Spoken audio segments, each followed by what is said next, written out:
Real life Iron Man, risk taker, innovator and one of the most adventurous businessman, Elon Musk के बारे में आज हम बात करेंगे और इनकी लाइफ के कुछ पागलपन भरे किस्से आपके साथ शेयर करेंगे जो कि यकीनन आपका दिमाग हिला देंगे।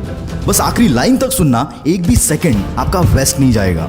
So let's start with the journey of world famous business personality Elon Musk. किसी भी नॉर्मल इंसान को कंप्यूटर प्रोग्रामिंग सीखने के लिए 6 महीने लगते हैं, पर इस बंदे में बचपन से ही कुछ खास बात थी। 9 साल की उम्र में जब इलॉन मस्क को अपना पहला कंप्यूटर मिला, उस वक्त कंप्यूटर के साथ प्रोग्रामिंग की एक बुक भी साथ में मिली थी और इस 9 साल के बच्चे ने बिना सोए 3 दिन में ही इस बुक को खत्म कर दिया और इस प्रोग्रामिंग नॉलेज को यूज करके 12 साल की उम्र में एक कॉम्पिटिटिव गेम डिजाइन करके एक वीडियो गेम कंपनी को बेच भी दिया। ऐसी कुछ अजीबोगरीब किस्सों से भरा है इलॉन मस्क का बचपन।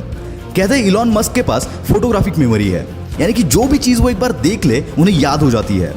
ये बात तो आपने सुनी होगी कि इलॉन को स्कूल में काफी बुली किया जाता था, जिसकी वजह से इनका कोई दोस्त नहीं था और इसीलिए ये बंदा अपना ज्यादातर वक्त किताबें पढ़ने में गुजार देता था। इलॉन के भाई बताते हैं कि इलॉन 7-8 साल की उम्र से दिन के 15-15 घंटे पढ़ते थे। अभी आपको थोड़ा फनी लगेगा, पर ये एक्चुअल किस्सा है। बचपन में किसी से भी बात करते करते ये बंदा अपनी सोच में गुम हो जाता था। इसकी वजह से शुरुआत में इनके पेरेंट्स को लगा कि इलॉन ठीक से सुन नहीं पा रहे और इसीलिए इनके कान का ऑपरेशन भी करवाया गया, पर ऑपरेशन के बाद भी कुछ फर्क नहीं पड़ा। और फिर उनको पता चला कि इनका फोकस लेवल इतना ज़्यादा है कि अगर ये कुछ सोच रहे होते हैं तो उन्हें आसपास की आवाज़ें तक सुनाई नहीं देती। वैसे तो इलॉन बचपन से ही इनोवेटिव होने के साथ साथ बिजनेस माइंडेड भी थे, वरना कौन सा 12 साल का बच्चा खुद का प्रोडक्ट बनाकर कंपनीज को बेचने की सोचता है। 17 साल की उम्र में इलॉन पेंसिल्वेनिया यूनिवर्सिटी में एडमिशन लेकर कनाडा शिफ्ट हो गए और वहाँ उनके कुछ दोस्त भी बने। उनके क्लासमेट्स को वाइल्ड पार्टीज का बहुत शौक था, पर एज रेस्ट्रिक्शन के चलते वो पार्टीज को अटेंड नहीं कर पाते थे। इस पर इलॉन और उनके फ्रेंड ने मिलकर एक जुगाड़ लगाया। उन्होंने एक ऐसा घर रेंट पर कर लिया जहां पर वो वाइल्ड पार्टीज अरेंज कर सकते थे और पार्टी में पर पर्सन $5 की एंट्री फीस चार्ज करते थे। इससे इनकी पॉकेट मनी और रेंट दोनों निकल जाता था। कॉलेज खत्म होने के बाद 1994 में अपने भाई के साथ मिलकर इलॉन मस्क ने अपना पहला स्टार्टअप Zip2 लॉन्च कर दिया। Zip2 से लेकर SpaceX, टेस्ला और OpenAI तक जितने भी स्टार्टअप इलॉन मस्क ने स्टार्ट किए, उन हर एक में इनोवेशन इस बंदे का प्राइमरी और सबसे स्ट्रॉन्ग पिलर था। Zip2 में वो अलग अलग बिजनेसेस के मैप्स और उनकी इंफॉर्मेशन Zip2 के वेबसाइट पर प्रोवाइड करते थे, जिससे बिजनेस ओनर्स को नेटवर्किंग में हेल्प मिलती थी। और इलॉन का ये बिजनेस चला।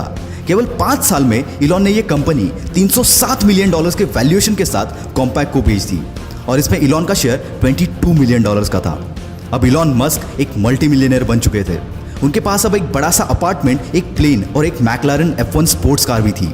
ऐसे एक दिन इलॉन बैंक गए हुए थे। वहां उन्होंने देखा कि लंबी लंबी लाइनें लगी हुई थी और यही जन्म हुआ X.com का।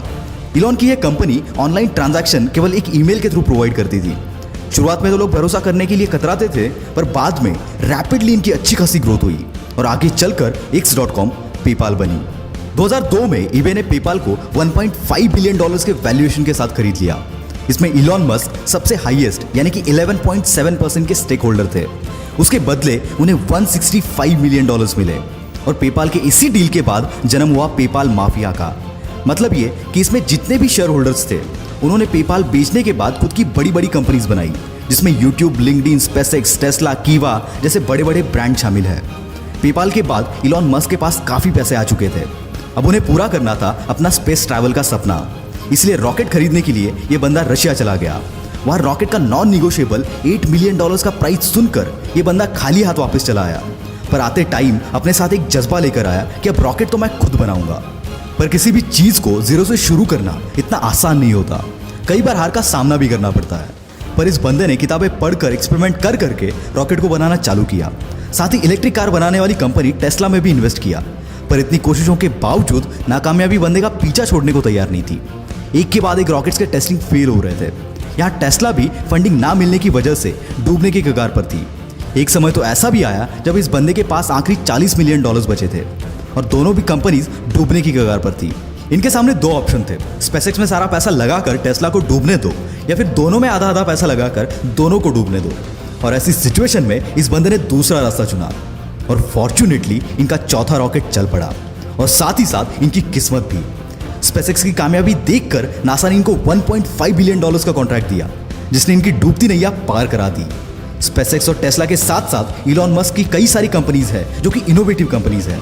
जिसमें द बोरिंग कंपनी जो कि ट्रैफिक कम करने के लिए कई सारी जगहों पर वर्ल्ड क्लास टनल बना रही है।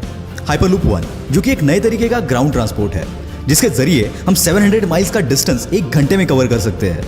न्यूरालिंक जो कि एक अपाहिज इंसानों के लिए ब्रेन मशीन तैयार कर रही है, इसके चलते वो नॉर्मल इंसानों जैसे सारी चीजें कर पाएंगे।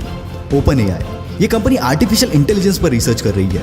साथ ही इलॉन मस्क स्टारलिंक नाम के एक प्रोजेक्ट पर काम कर रहे हैं, जिसके चलते वो 12,000 सैटेलाइट स्पेस में भेजेंगे, जो कि अर्थ की ऑर्बिट में एक स्टार जैसी चेन बनाएंगे। और इसी स्टारलिंक के जरिए पूरी दुनिया में हर जगह इंटरनेट प्रोवाइड किया जाएगा। दोस्तों, जहां पर किसी भी नॉर्मल बंदे की सोच खत्म हो जाती है, वहां इस बंदे की सोच शुरू होती है। और यही बात इन्हें इलॉन मस्क से द इलॉन मस्क बनाती है। दोस्तों, बिग शॉट की अगली स्टोरी आप किस पर देखना चाहते हो, कमेंट में जरूर बताना। वीडियो में दम हो तो सब्सक्राइब करो और वीडियो को फैला दो यार। This is will power star signing off for the day. Bye bye.